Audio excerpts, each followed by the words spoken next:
This is Microphone Check, hip hop from NPR Music. I'm Frannie Kelley. I'm Ali Shaheed Muhammad. And I'm J. Cole. Oh, that was me. That was my moment. Cold world. You got to keep it just like that. You got to keep the awkward pause so people can hear that I wasn't ready. Done. We will. Yo, I'm happy you're here because you're our first return guest. Really? Oh, yeah, you are. That's what's up, man. I had to come back.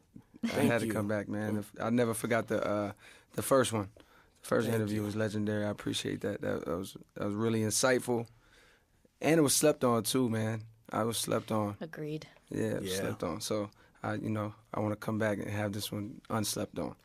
Well, we're still, I think, slept on heavily in our position. And we're freshmen still, so the fact that you came back really, I feel like, we could put a star up on the board because, we're coming for you. Word up.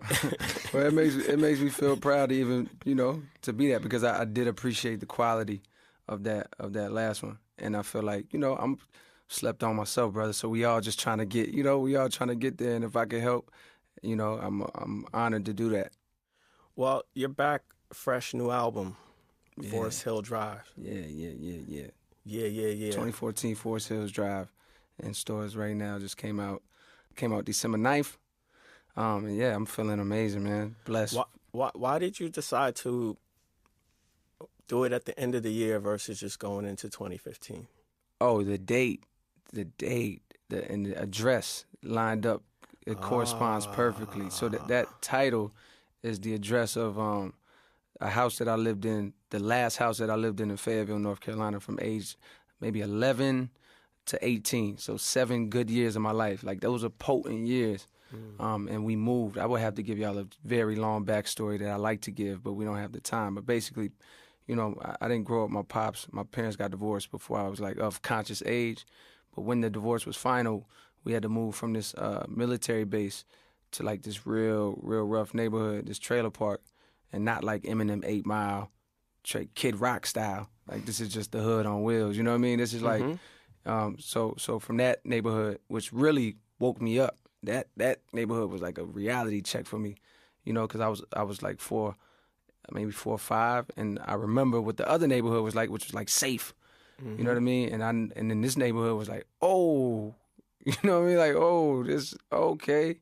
It's a little different over here. Like, I got to walk with my shoulders up in this place. And it was just like, it really showed me like, okay, the world is more like this and not like that place you was living at. And from there, we moved to this house on Lewis Street, which is really tiny house. But compared to that neighborhood, it was amazing. And then my mom would eventually meet her boyfriend, who would become my stepfather.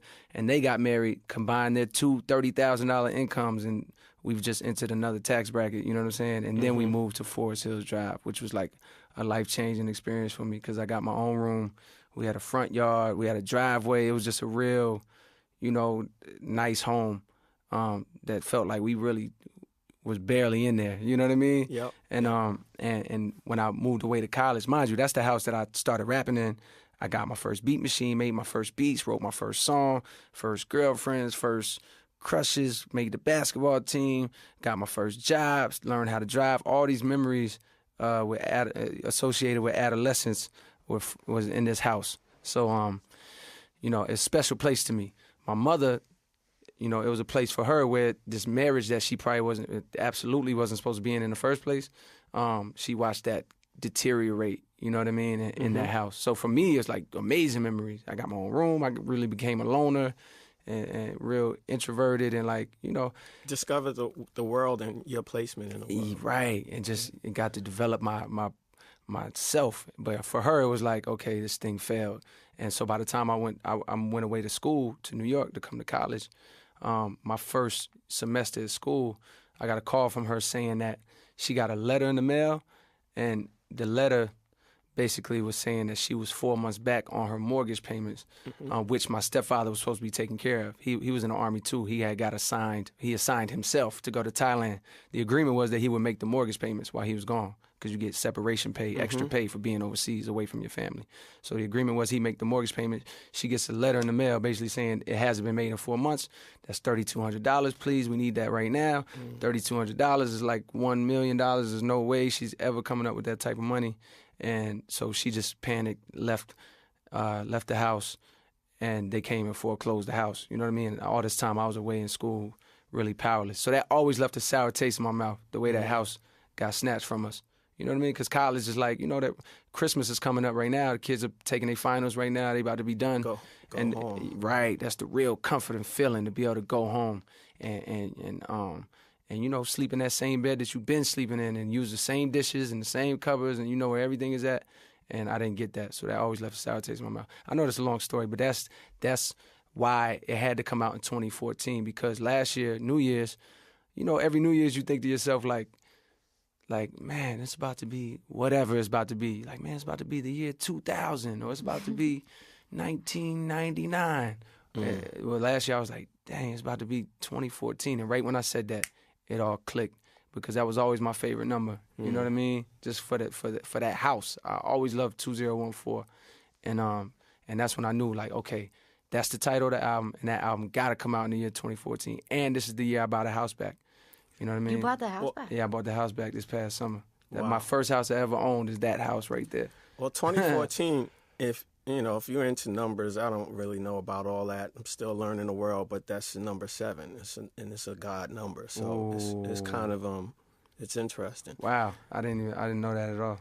And, I'm really happy it came out at the end of the year, because a lot of albums came out this year that were good, but I really love this album. Thank you, man. Thank you very much. And, you do your year-end reviews on what was good, what was great. And I felt this year that I just, things were good. But then this just came in and it's like, yeah, this is a great album. And thank you, man. Thank you. I'm happy it came at the end of the year. Yeah, me too. Actually, I feel the same way. Everything happens for a reason, man. I feel that. I wanted it to come September. Like the whole year, I was in the studio working. Like, I can't wait. It's lining up. I'll be ready by September. I started working in March, late March, April. That's when I officially started working. I was like, I have it ready by September. And then when it wasn't, I started stressing a little bit. And I was like, wait a minute, man. Everything's cool. Everything's happening for a reason. Like, just relax. So I think you're right. Yeah, I love the fact that everybody was saying, this is the worst year for hip-hop. Hip-hop is terrible this year. Nobody's selling. And forget the sales. Nobody's good. Like, the albums are trash. I was loving it, because the whole time they were saying that, I was, like, sitting there like, yeah, it was just watch. Like, you just watch. Give me 2 months. You're going to see, like, so I like how that worked out. It sounds great. And can we just go right in for a moment? I wanted to ask specifically, after listening to Fire Squad, and I won't ask the obvious question that, you may have already gotten. No, I haven't. And by the way, I haven't done any interviews since the album came out. No. We number one? Your first one. Oh, thank you. And thank you. I almost didn't do, no disrespect, but I almost didn't do this because I really debated doing interviews for the album, period. I understand. But I was like, you know what? Don't let me do it. I don't want to do this album a disservice. So this is the first one, man. Thank y'all. Okay, well, regarding Fire Squad, I want to know, when was the first time that you realized you were free? That I was free? That's a dope question, Ali. It's a fire question, but I don't know if I am free, man. Really? Yeah, that's real. I mean, like, I don't know, man. I feel like we all, we could go into some whole other stuff, but we're all, like, slaves to something. You know what I mean? Like, let's go there. I mean, yeah. I understand that we're all answer, slaves to something. especially from like Note to Self and Love Yours. So I kind of get that you would say that, but I get a sense that something occurred. I don't know, within. Yes. Well, if that's the question, then I have an answer for that. All the right. other question is like, it's a loaded question because I don't feel that I'm all the way free. You know what I mean? I don't feel like any of us are, unless we're super evolved and super, like, spiritually evolved and, like, you just living, you're a Buddhist monk and you don't really need, it's like those guys are free. But in terms of when did I realize I was free, when I know your question is basically, when did I let go of whatever it was I was holding on to in the past. And it's when I realized that the way I was feeling during like the last 5 years, when I should have been very happy and very appreciative and very, on cloud nine because I'm literally living out my dreams, I was realizing that I wasn't liking how I was feeling. You can listen to Born Sinner, you can listen to Sideline Story and like hear it coming out. I wasn't liking, I wasn't happy, you know what I mean? And I had to take a step back or take a step inside, take a look inside and be like, why is that? Why don't I feel good? Like, why am I anxious all the time and stressed and like when I should be feeling blessed? And I realized it was the things I was holding on to. Stuff that doesn't matter, external things that I have no control over.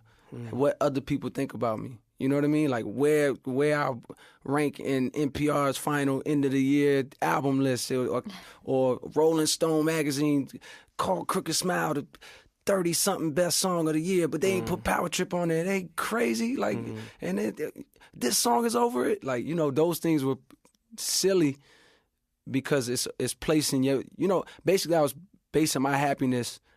Some people base their happiness off of, material things, money, women or whatever. I was basing my happiness off of success or what I thought was success.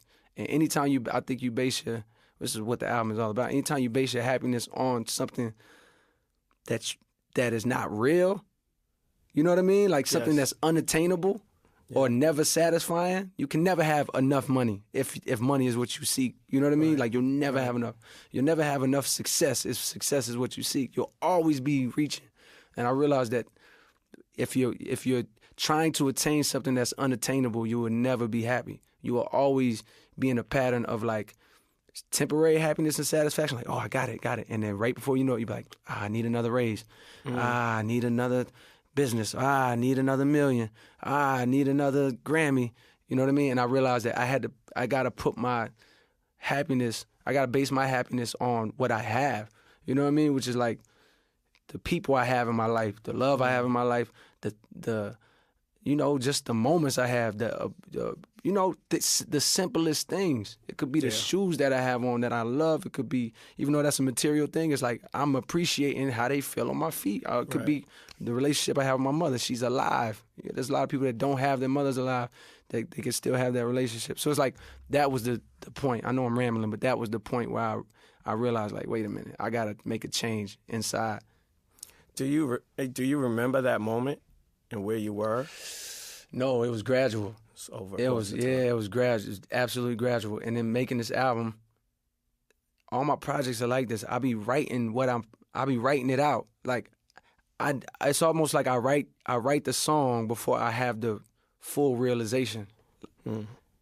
It's like subconsciously I'm knowing these things, but I'm never fully conscious of it until I get through writing it. And then I'll come back a few months later and be like, oh man, that was potent. Have you had a couple of lines that you wrote it out and then later on after performing it, you realize like another layer on top of it, what it's meant? That's a good question. I know I have. And now I'm trying to think of... Don't worry about it. Yeah, but no, that's a great question, by the way. That's one of those questions that the answer will come on stage while I'm performing it and it'll go away. But yes, I have those moments where it's like, wow, that line means... it's even more potent now that I've been through even more. Well, it comes off like you're free, but I understand that there are levels of freedom, right? And freedom, awareness of freedom, and what you have liberated yourself from or have been liberated from. Creative freedom, yes, creatively free as I've ever been, absolutely. The album feels good. It doesn't feel heavy at all. And I like that from a production level. First, I want to definitely, who's your mix engineer? Oh, man, Mez. Jerome Mez Davis. I'm so glad you asked that question. I'm proud of that dude, man. Big him up because it sounds great. Thank you, bro. And in the midst of all the other more popular hip-hop songs, you went in a different direction. And it's a touch of the classic, but it's new and fresh on top of it. Thank you, bro. So, yo, you know what's crazy? I gotta say this too about because he'll be real happy about this. And it was a real, like, decision. People don't understand the decisions that go into making an album. You know what I mean? Like, the scenes I had to cut to make this album. Like, at one point, this was a double album, and making those cuts was so hard. And certain decisions like that are so hard to do. And one of those decisions was at the end. Me and Mez had to make this decision. It's like, when you go to master an album, we're now involved in something called the noise war, or the loudness war, or something like that. You can Google it. And we're literally a part of that generation that is like caught in this loudness war, right? And basically what that means is when they go to master your album in hip-hop, and maybe even in rock too, but I know for sure with hip-hop.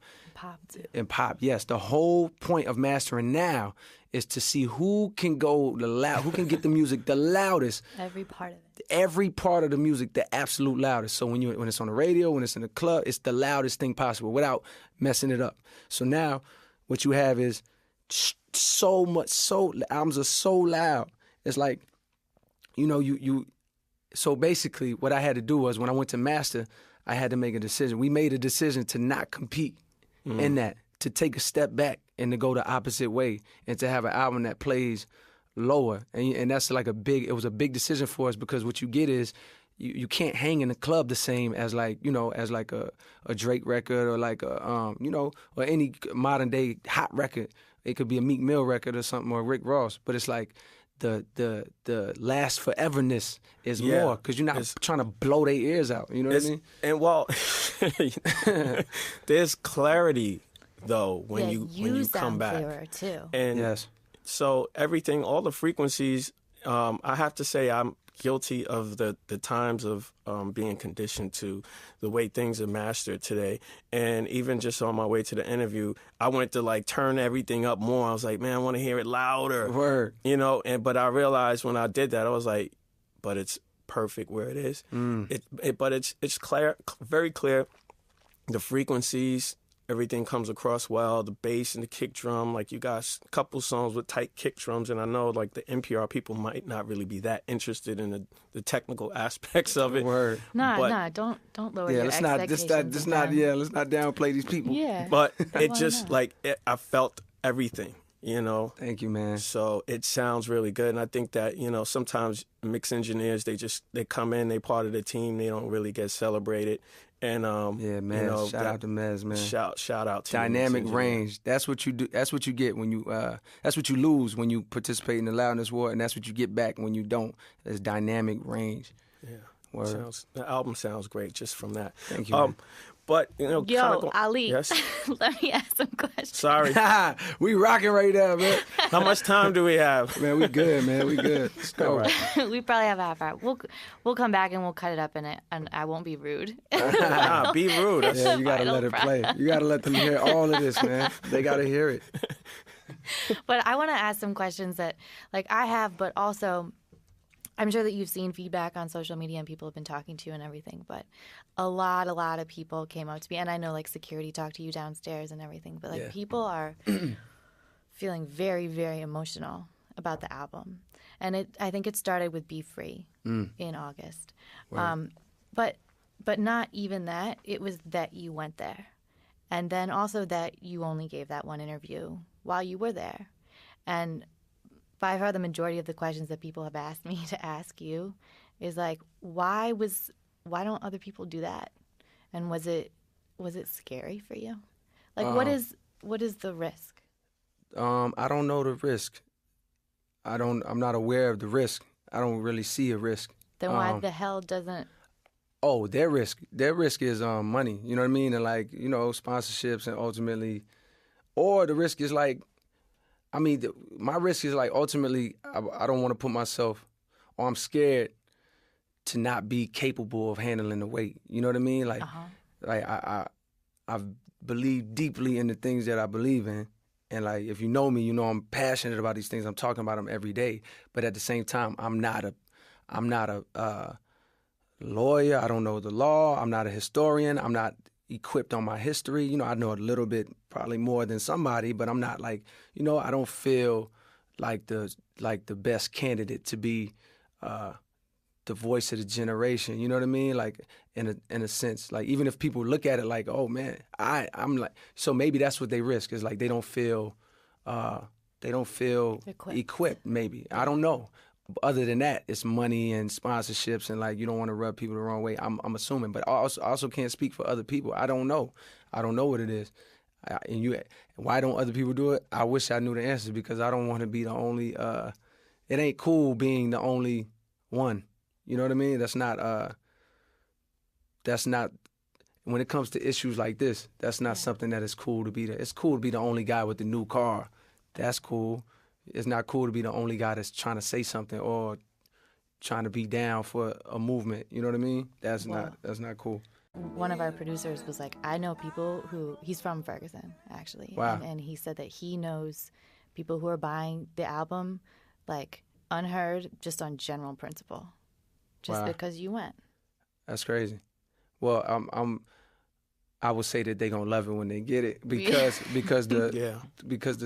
the things that I'm saying and the messages I'm giving are right in line with, you know, I didn't put Be Free on the album because I didn't really want to distract. You know what I mean? That was like a separate moment outside of me working on the album. The intro kind of refers to it in a way, though. Yes, I made those in the same week. I made those songs in the same week. But at the same time, the message, which is what ultimately all this comes down to, is love, ultimately. It's like that's the only thing that can solve all of this. Like, I find myself some days getting so upset and I forget about that part. You know what I mean? Like, I let the anger and the bitterness, that's a new word. The anger and the bitterness, like, build up and, like, come out. But on my best days, I know that that's not going to get it done. You know what I mean? That's not going to bring people together ultimately, not in the best way. You know what I mean? Anger and bitterness like lead to hatred, and that's not gonna get it done. So on my worst days, I let that come out. On my best days, I understand that and I think bigger when I think about love. I think about the bigger solution. When I'm coming from a place of like anger, it's such a small. Because I'm always thinking about. I know this is random, but I'm not being clear. Every day. Often I'm thinking about solutions in my mind. Like, what is the solution? Like, what? Especially when, like for instance, when the Darren Wilson non-indictment came, that was like the biggest slap in the face. That like I feel like we needed. Actually, America needed that. Black America needed that smack in the face so we could see what it really is. But when that happens, the way my mind works is like, all right, what's the answer? Yeah. What can we do? What's the solution? And when I'm thinking from a place of anger and bitterness, the answers are so small.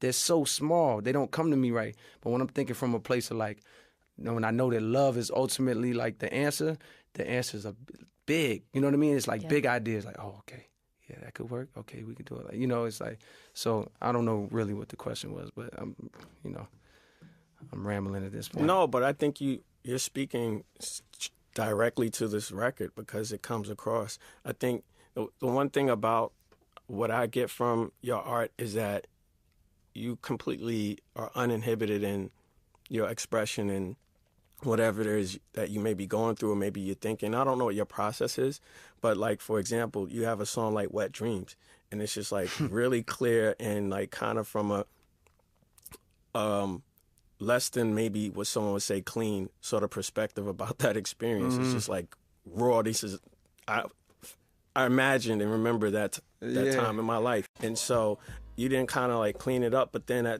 you start there, but you go throughout the record and it's all these other emotions, and where you end off is exactly, I think, what you're talking about. So yes. Can I say something too? Yeah. It's the album is chronological. Like I didn't want to. I'm actually grateful because I saw some not reviews. I saw some like summaries of the album, right? Like plot summaries of the album, basically, where like, you know, people who would listened and digested the album, obviously since the leak, they had figured out the storyline of the album, which I told y'all the inspiration behind the album, why the name is what it is, but we didn't talk about how the album is set up. It's set up as a story, like a movie, and not literally like where I have, you know, skits and things like that. No, it's like movement of life. Exactly, movement of life. and if it goes chronologically and follow my life progressions of this kid that wants so bad to be a movie star and so bad to be famous and to have things, and you can follow the beginning of the album and all these things that he wants. On January 28th, after I'm asking, do you want to be happy, do you want to be free, on January 28th, first words in the beginning is, can I make $1 million off a rap tune? That's the first question I ask on January 28th before getting into it. The next song, Wet Dreams, what do I want? Women. I'm fiending for women on that song, want a woman. This next song after that, 03 Adolescence, is like, I'm fiending for this girl that I can't have because she wants, you gotta be somebody to have her. You gotta be the star basketball player, and I'm not that guy. And in the second verse, I got a homeboy that's dealing drugs, and he got money. I want to have it. I gotta have it. The next song, I don't want to be another dude that can't. This is Tale of Two Cities. I don't want to be another dude around here that ain't got nothing. I want to have things. I'm just an emphasis on things. I want things. And then and as you go on, as I go to Hollywood and I get these things, I'm starting to see like, wait a minute. You know, later in the album, you'll see I start to question like, yo, these things ain't really what I thought. You know what I mean? Because in the song called Hello, I tell you that I don't even have a house I don't have a home to put these things in. I got the things, but now there's something missing that it just don't feel right. So it's like, that's when I discover, you know, chronologically through the album, you see the discovery of why love is ultimately what I should have been seeking. You know what I mean? Or maybe not should have, because maybe I had to go through that. You know, in my real life, I had to go through these things to realize the importance of love. You know what I mean? I didn't know that before. I thought the other stuff was more important. Yeah. Sorry. Go ahead, Frannie. I have a question about that. I mean, because, you know, you're saying a lot of things before when you're talking about, like, you evolving and sort of figuring it out. And do you think that you can tell people that and they'll just believe you and, like, change what they're doing? Or do you think that everybody has to figure it out on their own? I think that you leave breadcrumbs, like, for the kids. You leave breadcrumbs for kids or for whoever at whatever point in their life. So I could explain it to somebody right now. It could be 2 people. There could be 3 people. Let's say 3 people. One, I can tell them my story and what I understood about life, and one person might hear that and be like, oh my God, that hits me perfectly right now at this point in my life. That's what I needed, because I'm going through this and I wasn't sure, and this gives me perfect clarity. Oh, I was putting importance on the wrong things, and that person gets it. The second person might hear it, like it, not totally understand it, but like it, and it still doesn't change their life. Not right then. Not right then, but you give them a year, 2 years, 5 years, 10 years, they'll come back and hear that differently. With new life experiences, they'll come back and be like, oh my God, that's what he meant, right? And then it'll change them then, later. It'll help them change then. Then you have one person, the third person, who might never get it. They might not ever get the life experience to ever, for that, you know, talk to ever get through to them. You know what I'm saying? And I realized that listening back to Pac, who I always love, but the more I live my life, the more I understand more what he was saying. Every year I go back to Pac, and I mean I'm on him more than every year, but every new year of my life I have a new level of understanding, and it's like that with Bob Marley too. It's like now as a grown man at 29, just rediscovering Bob, it's like, oh my God. It's like the wisdom of the simplicity of what he was saying can go over your head when you're a kid and you're just singing, don't worry about a thing, every little thing. Like, to a kid, that doesn't mean anything. Yeah. But to a grown man now who's 29 and, like, been stressed about stuff that don't matter, Bob is telling me, like, yo, it's going to be good. It's all good. Like, don't even sweat that. Let it be. The Beatles. You know what I mean? It's like those are simple, potent, wise phrases that stand the test of time because they hold truth. But the truth falls on deaf ears. There's some saying like the truth it can't be heard to like ears that aren't ready to accept it, or some type of wild phrase, but that truth holds true. It's like, if you're not ready to accept my truth, it's not going to connect with you. But if you are, it could be potent. You know what hip hop has that, you know, what you said is really key, because it wasn't until just last year that I looked at the title of the song, the Bob Marley song, 3 Little Birds, and I was like, oh my God. You know, it took me 43 years to be like 3 little birds. So I know what you mean. Tell me what you mean by that. Well, Is there something I'm missing? No, well, it's just even in that song, that he's singing, the song that you referenced. It is a beautiful song. You may not experience enough of life to even appreciate the message, but then you look at the title of the song, and of itself just takes it to another level. Right. So, like, 3 little birds told him the wisest thing you could ever be told. Yeah. Okay. But one thing that I think hip hop has that's a little step beyond, and which helps the art form, is that you are poetic, but I think you can be a bit more descriptive because you're not locked into a melody, of such. Exactly. So I think when, you have a song like Love Yours, just in the title alone, it's like, what do you mean? And obviously you listen to the song and it becomes clear and apparent, but even yet and still, you might not be there enough to even appreciate the things that you have to the dynamic that you're speaking about in your records. But I definitely love the evolution that you continue to express. It's just unquestioning. Thank you, man. Of life experience, like A Tale of Two Cities, and just like even when you have that that nice watch, when you say that, and then you go throw your hands in the air. Just even hearing that right now at this time is I took it a different way. That's crazy. Just That's crazy. The whole painting of it. I wanted to know, and Frannie, you cut me off at any time. By the way, I want to speak on your comment as I was waiting for you to finish. I'm loving you're absolutely right. Like, in terms of hip hop, the clarity and the descriptiveness and the poetry is like, you can get right to the heart of the message when there is a message, of course. But you can get much more descriptive and therefore much clearer in your intentions and in the picture that you're painting. So Love Yours, like you said, is like, I feel like the conversation that we just had about getting through to the 3 people, I feel like those 3 people have the most the highest opportunity to understand a song like Love Yours because of the way it's written and because of the way the message is so clear and potent and the way, like, I feel like those 3 people would all get it on a song like that. And it's because, like you said, hip-hop, rap music is a different art form. It's nothing vague about that song. While the message is universal and clear and needed and necessary and uplifting because it's empowering and telling you the secret to life, it's very clear. It ain't like Bob where it's kind of vague and it's like, oh, don't worry about a thing. It's like, no, it's right to the heart.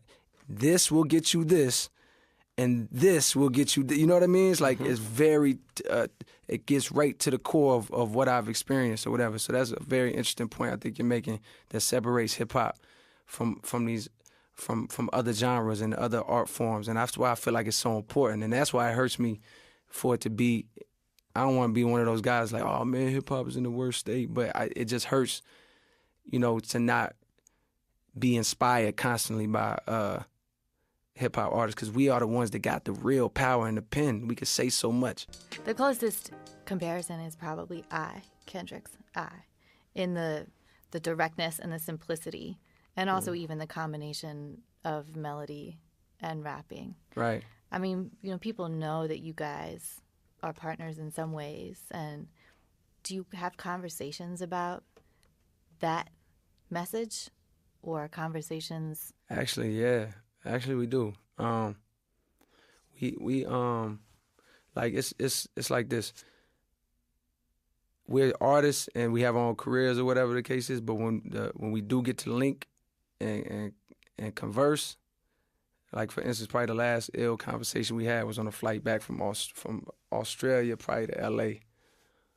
or wherever we was going. We was in Australia basically on a flight, and it was just like the convo was everything I'm talking about right now. That ended up on my album, I was telling him, because I was in the middle of making an album, and I had the direction, and I knew, what my life was about now, and what I've understood as a man, you know what I mean? But I'm telling him, too, like, yo, this is what I found out. Like, I had to go through it, and I figured out this ain't important, so I'm telling him these things. And then we also having a deeper conversation, even that it's crazy you bring up that artwork right there, I don't know for sure. I don't know what his album is on or whatever. I can't wait to hear it. But that artwork, I know for a fact. You can ask him. I haven't asked him yet. I would love to know what he's talking, what he says. That artwork has to be a direct result of the conversation we had in Australia. Not the hands. I just feel like, and I was telling him this on the plane, I feel like he is the one. First of all, I read around that time, this is how the conversation came up. I read a book, Monster Cody, which is, if you don't know, he's like notorious gangbanger from LA. Okay. Right? Like huge, well-respected OG. His book is ridiculous. Like, you know, the story is crazy. It's unbelievable. It's like the Wild West out there when gangs got popping. And he was coming up in a different era of gang banging or whatever. The book is unbelievable. So I started telling him about the book. You know, obviously he knows the story. Everybody in LA know Monster Cody's story. But I'm just like, even Monster Cody acknowledges in the book how silly gangbanging is. But it's a trap. It's a cycle. You know what I mean? But it's literally the dumbest thing you've ever. Black people killing black people for a street, literally for the street you grew up on, and what color your brother was associated with, or your uncle was associated with, your pops was associated. So reading, you know, I'm not from LA. We got gangbangers in Carolina, but it's like I almost laugh when I think about it because I'm like, how did this happen? How did it spread all the way over here? Now, you know what I'm saying? But regardless, I'm telling him that, yo, you are the one. I know what part you're talking about. You can be the one to end it. But it's silly at this point. Like, it's silly. We can't be, first of all, no black man should be killing a black man, period, anymore. Period. Point blank. And absolutely not for a color, not for a street, not for a neighborhood, not for but it's a cycle. You know what I mean? It's like, yo, your uncle killed my uncle, your uncle killed my brother, your cousin killed my cousin.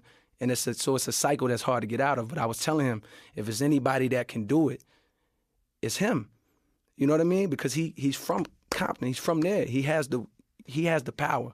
And I think that goes to the point of, like, we're in a time right now where people looking to celebrities to be that voice. And I'm not saying it's right or wrong, because I don't expect any man to do nothing that is harder than them. But I feel like we are the only ones, not meaning me and Kendrick, but I'm saying we as people in the light that have the eyes and the ears of the young people. It's like we have a responsibility. If it's in our heart, we have a responsibility to tell them and show them the way, and not make money off of playing into the stereotypes. You know what I mean? Like, obviously, Kendrick don't do that, I don't do that, whatever, but it's like, there's so many rap. I don't want it. It's not cool no more to rap about being a drug dealer. When you ain't sold drugs in 10 years, 20 years, it's not cool no more. You don't do it. You don't make your money no more off the street, if you ever did in the first place. So why are you still rapping about it? Why are you still inspiring? I'm angry about it. So to get back to the point, when I saw the artwork, I got excited. You know what I mean? Because just that little message is so strong. And I feel like Kendrick got the voice and he can do it. He could be the one to really wake him up and be like, yo, man, this shit, stop. This shit, we got to stop this. Because they respect him.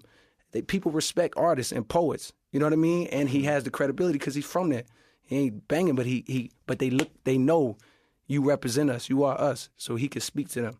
Just same way that I could speak to, you know, somebody from where I'm from and let them know the same or something similar if they going down the wrong path. But I feel like it ain't enough of us trying. You know what I'm saying? And it's frustrating. It's too much of us trying to make money and a career off of the same cycle. You know what I mean? Of the victim. We celebrating being victims. And that was cool to me before. It ain't cool to me no more. It's like I can't even like celebrate that no more. Well, I think someone has to be courageous, and just like the, you know, little breadcrumbs, you know, if it's just, you know, one, and then two, you and Kendrick are talking, to know that that's the type of conversations you guys are having is inspiring. And to know that, you know, through that conversation, you put out a record like you did. I find Forest Hills Drive to be fearless. And I was commenting to a friend asking me about it. I said, yo, he just banging on people. He's like, who he banging on? I'm like, yo, the system. The system, dog. The system. Whew. What is the system? Who is the system? America is the system. Capitalism is the system. It's the system that tells us that we need more. There's billions of people in the world, hundreds of millions in America. You know how intelligent we are as human beings and like how powerful we are as human beings. And every day, if I walk past you on the streets in New York, I could be 100% sure that your life, that you're passing me on the street, and I could be 100% sure that you're living for you. Whatever you're doing, I don't know what your job is, but I know that your purpose is you. It's for you to get more money and for you to be able to survive and eat, period, and your family at tops if it comes to other people. And you can pass me and be sure that I'm doing the same thing, right? So someone makes something that's amazing for the world. Let's say it's a phone with a video camera on it. The world actually needs it. It does provide a great service to the world, right? That person's a genius. Thank you for contributing that to the world. I know you contributed it to make money. That was your goal, but you did it. Thank you. Now, the hundreds of other million Americans, let's say there's a million in the phone industry, instead of trying to contribute something that also helps the world, their goal now, their intention is to take the same idea that this person, their energy goes to taking the same idea that this person just made of it. And I use a dumb example, but this just gives you an example of like how it works. This person made a cell phone with a video camera. Now, so many other people who are smart and intelligent and have energy to provide for the world are using their energy to make a cheaper version of what this person just made to capitalize on the money. They're not offering nothing to the world. And that's like how a girlier version. A girlier version. Or like a tougher version. Exactly. Just a different version of what's already been created. Not something that's needed or necessary, something that's cheaper and more profitable. So that's the system that we're living in. Why? The system is pumping to you, you need the new. Yeah, you got that one, but you don't got this one. You got the 5, but you don't got the 6. You got the 2014, but you ain't got the 2015. You got the 60-inch, but you ain't got the 60-inch LED with the laser light. Like, you don't got the 3D model, but the world don't need that. But everybody's spending their time providing the world with things that A, they don't need, and B, are terrible for them. Why? So they can survive. And it's not the people's fault. It's like the people just trying to survive. You know what I mean? But it's like, that's the system right there. When you ask what's the system, that's the system. You know what I mean? That ultimately, that's it. That's the system. Wow. If you make a quieter album. You said what? If you make a quieter album, it's like so shocking. Oh, right. Right. People need more. Difference. It's more. You need louder. You need this, that, the third. But it's like, man. But these are the type of things I just be thinking about all the time. Like, damn. What does your mom think about you repurchasing the home? She's proud, man. She feels like I mean, you got to think it's I mean, I look at it from her perspective. One, on the surface, I know she's proud. Not even on the surface, just deep down, I know she's proud of her son. And like, but on the other hand, I feel like she looks back like, damn, like. Or at one point in time, I know she looked at it as like a mistake, like, wow, like, you know, that was a bad point in my life, and I probably shouldn't have put myself in that position anyways. You know what I mean? So it's like, it's mixed emotions, yeah. but ultimately it's pride that her son came and like made that right. She got wronged, and she got wronged in a situation that, you know, she was in because of her life. You know what I mean? Her life led her to that man. You know, it's all a cycle. Her upbringing led her to, you know, my mom was came from a house of 9 children, poor, 9 children, 8 brothers and sisters. They raised themselves. My grandma used to work the night shift, so she wouldn't have to be home with all these kids. You know what I mean? Like so no inspiration or like no motivation or confidence given to her. So everybody's life is a cycle. I'm realizing that, man. My mom was where she was and ended up who she ended up with because of that. You know what I'm saying? And I am where I am because of things she provided me and offered me. You know what I'm saying? Because she didn't want to repeat. You know, she knew that she didn't get anybody encouraging her. So the thing she made sure she did was like, yo, you going to college. I wasn't going to college because I'm from a college-educated family. I was going to college because I wasn't. You know what I mean? My mom was going to make sure that I went because nobody told her to go. You know what I'm saying? And nobody told her to go take guitar lessons or play the violin or to be artsy. My mom, you see how I'm growing out my hair right now? I thought the other day, I was like, yo, my mom always wanted me to do this. She always wanted me to be like the artsy kid, like with the Lenny Kravitz hair or something, like, you know, because nobody encouraged her to be artsy or to do anything. You know what I'm saying? So, and we all a product, man. So that's how my mom feels. She's proud. You know what I'm saying? But at the same time, I think she's a little sad about how that house ended. Can I tell you that I'm probably not supposed to say this, but Note to Self might be my favorite song on that album. Why shouldn't you say that? Thank you. Why shouldn't you say that? It's not a song. Yeah, it was the credits? No, man, thank you very much. But the way that you shout your mom out. Thank you. Thank you, man. No, that was real. I was really like, mama. Like, that's how I was It's like feeling, a long yell. I was laughing on the train this morning. Nah, I love that song too. That song sums it all. I look at that song like the credits were really rolling, and the message behind that song, like, I got a feeling there's something more, something that holds us together, something that's old as forever. Love. It's like ultimately that's the thing that's keeping this thing moving. Yo, I just found out yesterday, 50-year anniversary of Coltrane, A Love Supreme. Yeah. Do you know what that means for me right there? The fact that my album came out on the same... Remember, we were saying everything happens for a reason, like, and I wanted to put it out in September, but that didn't work. Then November didn't work, and December 9th just happened to be the date. And the fact that that's the 50th anniversary of A Love Supreme, I'm not taking that lightly. Like, I'm really taking that as a sign from God, like that everything literally happened the right way and the way it was supposed to happen. Because ultimately, A Love Supreme, what was he saying? God is the love supreme, and ultimately that's what I'm saying. Ultimately, appreciate what you have, be thankful to God, be grateful to God, whatever you think God is. If you don't believe in God, something more, substance. You know what I mean? Something, not the material things. Yourself, like inside, there's something greater than you. You know what I mean? So like, ultimately, that's what the album is saying. So when I found that, I flipped. I got two little other questions about that song. Okay. You said thank you to Rock Nation because it was a scary idea. Oh, for sure. Why was it scary? Because we did it, but it's not an easy pitch telling your record label that you want to put out an album with no singles and that you only want to announce 3 weeks before and you don't want to do any promotion. And you want to pay for samples. And you want to pay for... Yeah, you still got to... they've paid money for studio. You got to pay the samples. It's a scary idea. Okay. So obviously we had to ask them to trust us. And by the way, they were very supportive and not scared at all. At least they didn't show it to us. But I know they were definitely like, okay, we just going to hope this works out. You know what I'm saying? But yeah, that's why. This is not the traditional way of putting out an album. And also B. Nolan. B. Nolan. So who's this guy? He's the driver? No, he's not the driver. Brian Nolan. He now does, I think he's more like sports related, but he works at Columbia. And he was the radio guy, one of the radio reps. So, got it. So for different regions have different radio reps.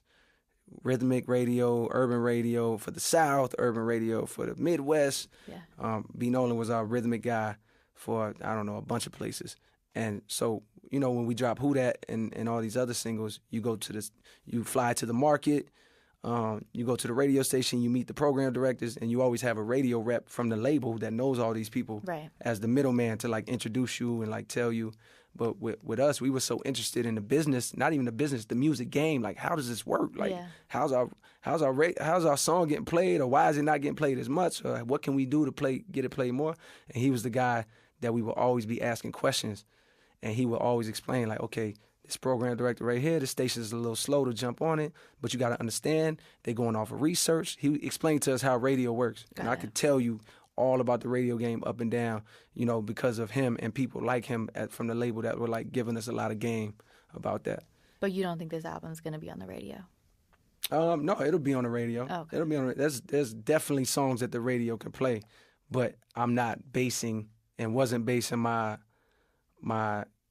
album coming out off of that. You know what I mean? Like, I didn't like that. I don't like that. Putting out a single for 3 months and begging you to buy my album. I don't want to do that. I want to put it out and then work it from there. Like, you know, I believe in the music. I don't have to beg you. I'm grateful to like have a fan base now that like believes and hopefully, you know, they love the album, and that's all I really need at this point. I don't need not that I don't need radio. I definitely need radio. They're a huge impact, but I don't need to sell my album for 4 months in advance. Basically, right. I don't want to do that anymore. So why don't you want to do interviews? Because I was hoping that the music, which it does, I wanted the music to speak for itself. You know what I'm saying? I wanted that message to speak for itself. But then I realized I would be doing it a disservice to the music, to not promote it. You know what I mean? Mm-hmm. Yeah. And then I would be doing myself a disservice by not allowing myself to speak. And people a disservice. Because there's people that I could say one thing during this interview and it might connect to somebody and be like, absolutely. So I'm doing them a disservice by not getting it out there. It's a strong album, and your presence, you know, as an artist speaks and it comes across, but your presence, you know, outside of the art also speaks volumes. And I think that in this time period where it just seems like people are looking for a leader, and not saying that, you know, trying to push you up into that position to lead, but I think your persona and what you speak on, what you stand for is important. And I think you have to, you know, do interviews and be out there and let the people touch you and speak to you. Thank you, man. It's motivating. Thank you. I feel you. I feel you. And people have told me that, and I'm listening. You know what I mean? Like, I get it. I'm listening. 4 years ago, I was way more just politically correct, trying to say the right things, like, you know, not really trying to. Now it's like, nah, man, like, I don't know how long I'm going to be here. You know what I'm saying? I want to, like, get whatever's on my chest off my chest when it feels right and just do what feels right and do what my heart, you know, what's in my heart, basically. Say what's in my heart, say what's on my mind. So that's my whole thing from now on is like, yo, just say it, man. Just do it. If that's how you feel, Ferguson, perfect example. It's like, I just wanted to go. And I can afford a ticket. I can go. I'm just going to go. That's it. There was no thought. There was no, there wasn't any second guessing. It was just, let's go.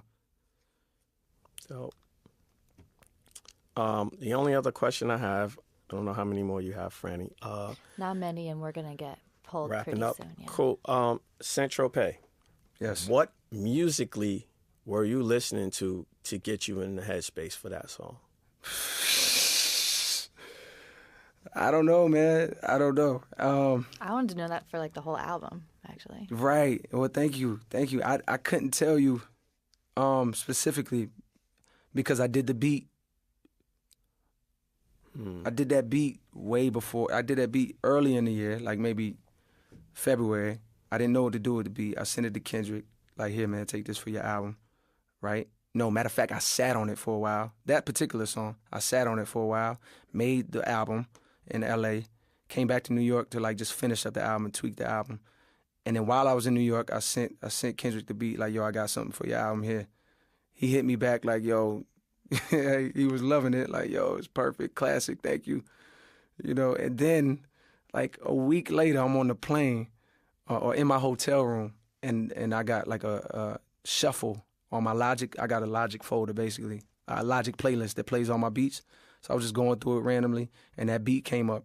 And that day I had melodies. Roll up and smoke my sins away. I like to go to Saint-Tropez. Maybe I go, maybe I stay. I had that, so I recorded on my laptop. And I'm thinking to myself, like, oh, no, because I'm in love with it. But I've just sent it. Mind you, I just sent it to Die. I just sent him this joint. So I'm like, oh, my God. Like, I don't want to, like, make that phone call. But I couldn't help it. Like, so I when I got back to the studio, maybe 4 days later, I just recorded it, and I just called him like, yo, please tell me you didn't record to that beat yet. Like, please tell me you don't have, like, a classic song sitting on that beat, because I'm about to, like, I don't, because if he had a song, I wouldn't even have took it. I wouldn't have took it back. So I was praying that he didn't, because I really loved it, and I knew what it was. I knew the scene that it was, and I needed it to be. And he was like, nah, it's cool. I only got, like, a verse on it. I'm like, you in love with it? He was like, like, I ain't in love with it. I'm just playing around. So he let me get that back. He was like, "You owe me though." You know what I mean? So that was a cool moment. Really like it. It's a definite mood, kind of a song, and it reminds me of like blues and jazz so hard, and even the way you came on top of it, I'm like, man, like